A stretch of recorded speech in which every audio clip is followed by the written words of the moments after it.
Hi friends, అందరూ బాగుండారా? అందరూ బాగుండాలి, అందులో నేను ఉండాలి. కొత్తగా ఎవరైనా మన ఛానల్ చూస్తుంటే సబ్స్క్రైబ్ చేసుకోండి, పక్కనే ఉన్న గంట సింబల్ టచ్ చేయండి, లైక్ చేయండి, షేర్ చేయండి. చూస్తున్నారు కానీ లైక్ చేయట్లేదు ఫ్రెండ్స్, ప్లీజ్ లైక్ చేయండి. మేమేందంటే ఇంకా అద్దెంకి వెళ్తున్నాం, మా కొద్దిగా పని ఉండి వెళ్ళేటప్పుడు తీసింది. అలాగనే ఇంటికి వచ్చిన తర్వాత నేనేం చేశాను ఏందనేది కూడా మొత్తం పెట్టాను చూడండి. అద్దెంకి వెళ్ళి వచ్చిన తర్వాత వెంటనే నిజంగా చెప్తున్నాను ఫ్రెండ్స్, అసలుకి శివరాత్రి అట్ట వెళ్ళిందో లేదో ఎండలు అసలు బీభత్సంగా ఉన్నాయి. వెళ్ళేసి అద్దెంకి వెళ్ళి అక్కడి నుంచి వచ్చి నేను అసలుకి జ్యూస్ వేసుకొని తాగాను. అది ఏం జ్యూస్ అనేది కూడా మీకు చూపిస్తాను చూడండి. మా హస్బెండ్ని చూపిస్తున్నాను అనమాట. అనుకోకుండా వెళ్ళామన్నమాట. ఇక్కడ రిలయన్స్కి వెళ్దాం అనుకొని మళ్ళీ ఎందుకులే అని చెప్పేసి అని అద్దెంకి వెళ్ళాము. వెళ్ళేటప్పుడు మా వారు నన్ను చూపించొద్దంటే చూపిస్తావేందని కోపడుతున్నాడు అనమాట. ఏంటంటే వచ్చిన తర్వాత నిజంగా చెప్తున్నాను ఫ్రెండ్స్, మీ జుట్టు పెరగాలంటే అంటే అవి తినండి ఈ తినండి అని చెప్తారు కానీ నాకు అంటే ఒక్కొక్కరికి ఒక్కొక్కటి పడిస్తానంటారు కదా, అలాగనే నాకు నచ్చింది నేను ఇష్టంగా తాగేది ఏంటంటే కీరా దోసకాయ, ఒక అరటిపండు, ఈ రెండు కలిపి జ్యూస్ వేసుకొని తాగితే ఉదయం ఒక గ్లాసు, సాయంత్రం ఒక గ్లాసు. నిజంగా చెప్తున్నాను ఫ్రెండ్స్, అసలు జుట్టు మామూలుగా పెరగదు, చాలా బాగా పెరిగిద్ది అనమాట. ఇక జీడిపప్పు, బాదం పప్పు ఇవన్నీ వేసుకునే వాళ్ళు వేసుకుంటారు. నాకు అలా ఈ రెండే ఇష్టం అనమాట. నేను ఈ రెండే తాగుతాను. అలాగనే బరువు తగ్గాలనుకున్న వాళ్ళు కూడా ఖచ్చితంగా ఈ టిప్ అయితే వాడుకోండి, చాలా సూపర్గా పనిచేస్తుంది. మన కడుపు ఫుల్ అయిపోయినట్టు ఉంటుంది, మనకి హెయిర్ ప్యాడ్ బాగా పెరిగిద్ది అనమాట. నేనైతే ఇదే వాడతాను, అందుకే నా జుట్టు ఇంతకుముందు వీడియోలో అది సగరమా అని అన్నారు. నాది సగరం కాదు, జుట్టేను. నేను ఇంకా కట్ చేస్తూ ఉంటా, పెరగనేను, ఎందుకంటే చివరన చిట్లు పోయినట్టుగా ఉంటాయి అని చెప్పేసి అని. నాది ఇంకా పెద్ద జుట్టు కానీ అంతా ఊడిపోయింది. ఇంక ఈ రెండేకలనైనా ఉంచుకుందామని చెప్పేసి అని ఇలా జ్యూస్ చేసుకొని తాగుతూ ఉంటా. ఇక మన టాపిక్లోకి మనం వెళ్ళిపోదాము. అలాగనే నేను అద్దెంకి పోయి వచ్చి ఏమేమి తీసుకొచ్చిన అనేది కూడా మీకు చూపిస్తూ ఉంటా చూడండి. చెప్పను కానీ ఎందుకంటే మీకు అది చూస్తేనే అర్థమైపోద్ది కదా, ప్యాకెట్లు చూపిస్తేనే. అది ఏమైందంటే ఫ్రెండ్స్, ఇంకా అక్కడి నుంచి ఇక వాడు అలా నాకు ఫోన్లు చేసి బ్లాక్మెయిల్ చేయటం, బెదిరియటం ఇట్లా చేస్తున్నాడు. సార్కి నేను స్టేషన్ దగ్గర పోయి కంప్లైంట్ ఇస్తే వాళ్ళు ఎస్ఐ తీసుకోలేదు. ఎందుకంటే పోలీసులు ఒకటే కదా ఎప్పుడైనా కానీ. నాకు అప్పుడు అర్థమైందనమాట, వీళ్ళంతా దొంగలే, వీళ్ళందరూ హెల్ప్ చేసుకుంటారు అని చెప్పేసి. ఇప్పుడు చాలామంది మామూలుగా చెప్పుకుంటుంటారు కదా, అక్కడ స్టేషన్లో పనిచేసే వాళ్ళకి కానిస్టేబుల్ అంటే ఎవరినన్నా ప్రేమించి మోసం చేస్తే మా అమ్మాయి పోయి కంప్లైంట్ పెడితే కంప్లైంట్ తీసుకున్నా కానీ వాడిని ఏమనరు. ఎందుకో తెలుసా, వాళ్ళ స్టేషన్లో పనిచేస్తున్నాడు, వాళ్ళ డిపార్ట్మెంట్ అని చెప్పేసి అని. ఎవరో ఒకళ్ళు నీటికి ఒకళ్ళు ఉంటారనమాట కంప్లైంట్ తీసుకునేవాళ్ళు. ఇక్కడ పోలీసులు అయితే అట్టా ఉంటుంది, వాళ్ళు ఐకమత్యంగా బాగానే ఉంటారు, మన ముందుకు మాత్రం కొద్దిగా బిల్డప్ ఇస్తారు అంతేను. అదే సిచ్యువేషన్ నాకు ఎదురైంది. అయితే ఇంకా ఏం చేసినా ఇటు ఊరోళ్ళు రావట్లేదు. అంటే మనం కట్టింది 500 కదా, పోయినప్పుడల్లా 200, 300 ఖర్చు అయిపోతున్నాయి, ఎందుకులే అని చెప్పేసి అని ఆలోచిస్తున్నారు. ఇక సరే వాళ్ళందరూ అట్ట ఆలోచించేటప్పుడు నేను మాత్రం ఏం చేస్తానని చెప్పేసి నేను ఒక్కదాన్ని అందాకని వెళ్ళేదని చెప్పేసి అని నేను పోకుండా మానుకున్నా. తర్వాత వాళ్ళు ఏం చేశారు, నాకు ఇంక ఫోన్ చేసి ఆడేమన్నాడంటే, పెద్ద పోటుగత్తిలాగా వచ్చావు కదా, ఇప్పుడు ఏమైంది, కమ్మగా నేను జాబ్ చేసుకుంటా ఉన్నాను. వాడిని ఎక్కడ వేసారు తెలుసా, తర్వాత ఖమ్మంలో వేసారు. నన్ను అక్కడికి మార్చారు కాబట్టి నేను అక్కడ జాబ్ చేసుకుంటా ఉన్నాను, ప్రశాంతంగా ఉన్నాను అని చెప్పేసి అని వాడు మాట్లాడాడు అనమాట. మాట్లాడిన తర్వాత సరేలే, అవకాశం ఎవరికైనా దేవుడు అనేవాడు ఇవ్వకుండా ఉంటాడా అని చెప్పేసి అని నేను ఓపిక పెట్టా. ఏం జరిగిందంటే ఫ్రెండ్స్, తర్వాత వాడు అద్దెంకి వచ్చాడు ఫ్రెండ్స్. ఎందుకు వచ్చాడు అనేది తెలియదు. తర్వాత మళ్ళీ వాడు అసలు చూడు, వాడు ఎంత బ్రెయిన్ ఇదైందో, వాడు ఎంత క్రిమినల్ బ్రెయిన్. వాళ్ళ కొడుకు ఏం చేశాడు, మా ఊరికి వచ్చాడు. మేము ఎంత పిచ్చోళమో ఇప్పుడైతే వదిలిపెట్టేవాళ్ళం కదా, అప్పుడేంటంటే మనకు తెలియదు కదా.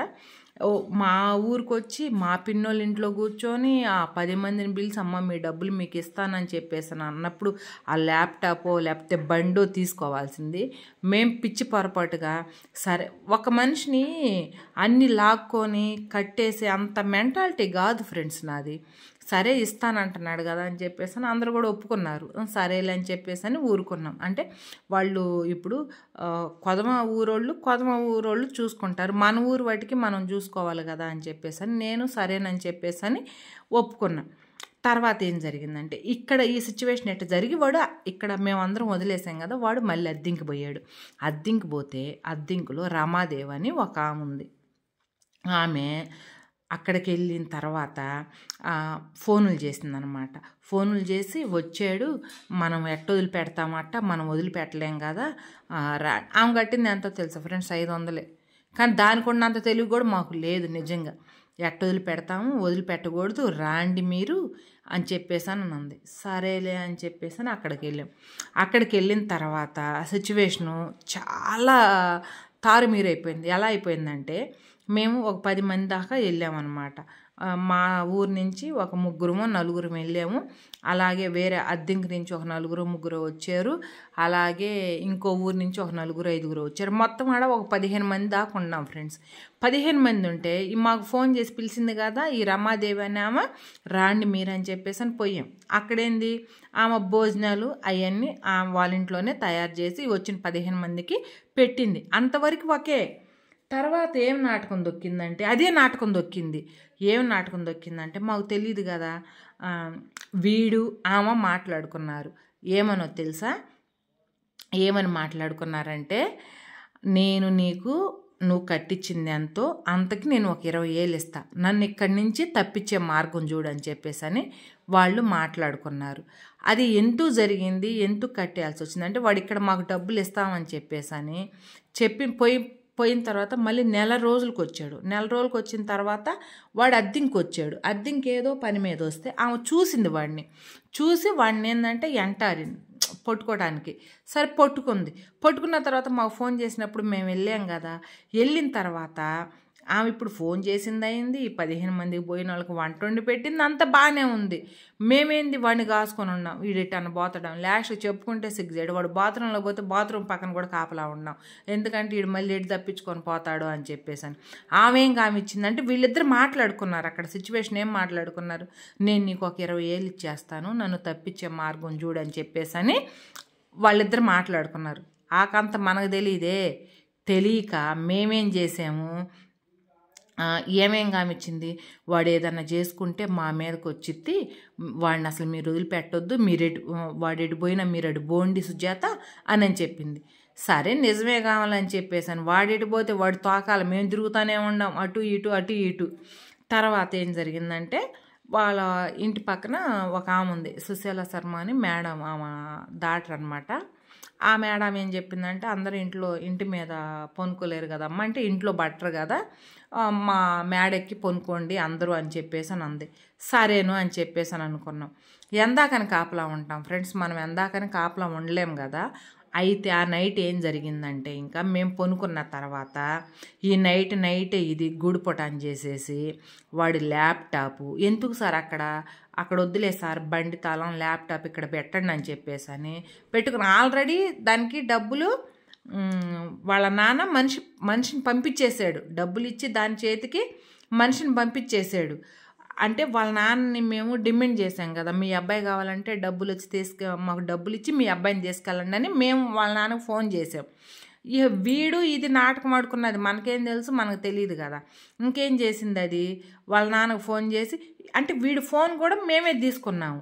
మేము తీసుకున్నప్పుడు అదేం చేసింది, దాని ఫోన్ నుంచి వాళ్ళ నాన్నకు ఫోన్ చేస్తుంది, నాకు మీ అబ్బాయి 20,000 ఇస్తానన్నాడు, ఇట్లా చేశాడు కాబట్టి ఆ 20,000 నాకు ఇచ్చేస్తే నేను మీ అబ్బాయిని తప్పిస్తాను, లేకపోతే ఇక్కడి నుంచి మీ అబ్బాయి కదలడు అని. వాడేం చేసాడు అంటే వీళ్ళు ముందే మాట్లాడుకున్న సంగతి మనకు తెలియదు కాబట్టి మనం ఏ కాడికి ఈడెనికిడితే తిరుగుతున్నాం, వీడి ఆడికి పోతే ఆడికి అని చెప్పేసి సరే వాడిని తీసుకెళ్ళి డాబా మీద బండేసుకొని అందరం రౌండ్గా పొనుకున్నాం వాడికి కాపలా. పొనుకున్న తర్వాత ఈ నైట్ ఏం జరిగింది, దర్శి అంటే పెద్ద దూరం ఏం కాదుగా, అది ఇంకా ఒక 1 గంట జర్నీ. వాడేం చేశాడు, డబ్బులు తీసుకొని ఒక మనిషినిచ్చి వాడు దూరంగా ఉండి ఆ మనిషిని ఆమె ఇంటికి పంపించాడు. ఆమె ఏం చెప్పింది, మా తమ్ముడు అని చెప్పింది. మనం నిజమే అనుకుంటాం కదా, వాళ్ళ చుట్టాలు మనకేం తెలిసితే నిజమే అని అనుకుంటాం. సరే నన్ను పంపించిన తర్వాత వాడు ఆమెకి 20,000 ఇచ్చేసాడు. 20,000 ఇచ్చిన తర్వాత ఆ బండి ల్యాప్టాప్ ఉంది కదా, ఆ 2 ఇచ్చి వాడికి ఇచ్చేసి పంపించేసింది. వాడికి ఇచ్చి పంపించేసిన తర్వాత ఏం జరిగింది, మేమేం నిద్రపోతున్నాం కదా, నిద్రపోయేటప్పుడు మనకేం మెలకు ఉంటుంది ఫ్రెండ్స్, కొనుక్కుంటే మనకు మెలకు ఉండదు కదా. ఒకళ్ళకి అప్పుడు దాకా 12 గంటల దాకా మేలుకొనే ఉండాము. 12 దాటిన కాడి నుంచి ఎవరికాళ్ళే సప్పకట్టలా నిద్రపోయారనమాట. నిద్రపోయిన తర్వాత ఈడేం చేశాడు, లేచి చిన్నగా ఏం చక్కగా వెళ్ళిపోయిన తర్వాత ఎందుకో సగం రేత్రి కాడ అంటే ఏకుంజామున 3ంటికి 4ంటికి లెగుస్తారు. మళ్ళీ లేచి చూసేలకు మనిషి లేడు ఏందని చెప్పేసి అని కిందకు వచ్చి చూస్తే బండి లేదు ఏందని చెప్పేసి అని మళ్ళీ ఆమెను తలుపు కొట్టి ఏందమ్మా ఇల్లేరంటే ఏమో నాకేం తెలుసు అని అంది. సరే ల్యాప్టాప్ ఉండాలి కదా అంటే ల్యాప్టాప్ నాకేం తెలుసు అంటుంది. బండి తాళం నీకే ఇచ్చింది, ల్యాప్టాప్ నీకే ఇచ్చాము దాచిపెట్టమని, నీకు తెలియకుండా ల్యాప్టాప్ ఎలా పోద్ది, బండి తాళం వాడు బండి వేసుకొని ఎట్టబోతాడని చెప్పేసి అని అక్కడ గొడవైంది. గొడవ అయితే ఏముందో తెలుసది, మీరు ముందు అవతలకు పోయి మాట్లాడండి పానీలు అని చెప్పేసి 15 మందికి నేను అన్నం వండి పెట్టింది కాక టీలు ఇచ్చింది కాక ఈ రకంగా మాట్లాడుతున్నారు మీరని చెప్పేసి అది రివర్స్ అయింది. ఎందుకంటే అది 20,000 తీసేసుకుంది కదా, మరి ఏదో గొడవ పెట్టుకొని మమ్మల్ని ఆడి నుంచి పంపాలి కదా. మేము అన్ని రీజన్లు అడుగుతుంటే దానికి నచ్చల, వాడిని ఆల్రెడీ పంపించేసింది.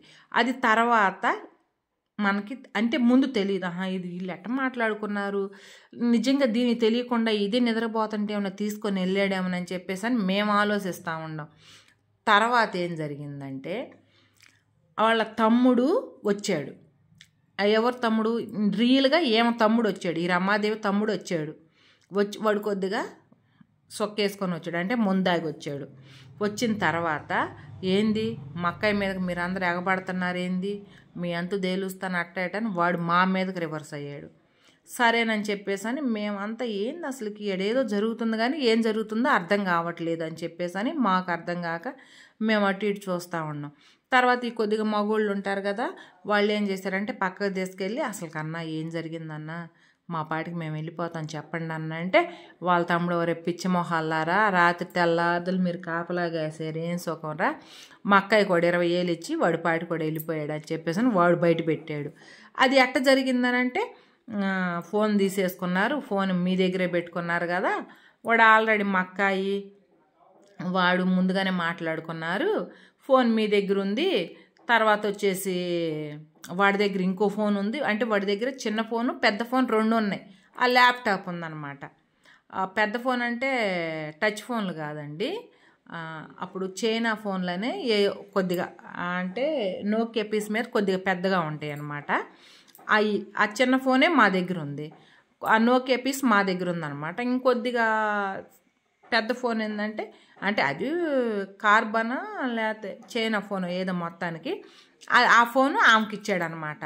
ఆమెకి ఇస్తే మనకు తెలియదు కదా, వాళ్ళ నాన్న ఆ ఫోను చేస్తున్నాడు, ఏమో సమాధానం చెబుతుంది, ఇట్ట జరిగింది ఇది సిచ్యువేషను. రాత్రి వాళ్ళ నాన్న వేరే ఆయన వచ్చేసి మా అక్కయ్యకి 20,000 డబ్బులు ఇచ్చేసి అది తీసుకొని బండి ల్యాప్టాప్ తీసుకొని వాళ్ళు వెళ్ళిపోయారు. ఈడు కొంచెం 4 గంటలకు లేచి వెళ్ళిపోయాడు. 4 గంటలక ఎన్ని గంటలు అంటే 3ంటికి లేచి వెళ్ళిపోయాడు వీడు, తప్పించేశారు, వెళ్ళిపోయారు వాళ్ళు. మా అక్కయ్యకి అయితే 20,000 డబ్బులు ఇచ్చారని వాడు క్లారిటీగా చెప్పాడు. చెప్పిన తర్వాత అది మేము పోయి అడిగితే వాడు తాగుబోతాడు మాటలు వింటారా మీరేంది అసలు నన్ను అడిగేది ఎవరు అట్టా ఎట్టని తగాదు పెట్టుకుంది. నాకు కోపం వచ్చి నేనైతే కొట్టడానికైతే వెళ్ళాను. వెళ్ళినప్పుడు ఆమె నిజం ఒప్పుకుంది, అవును నేను కట్టించిన వాటికి నేను తీసుకున్నాను అని చెప్పేసి అట్ట మాట్లాడింది.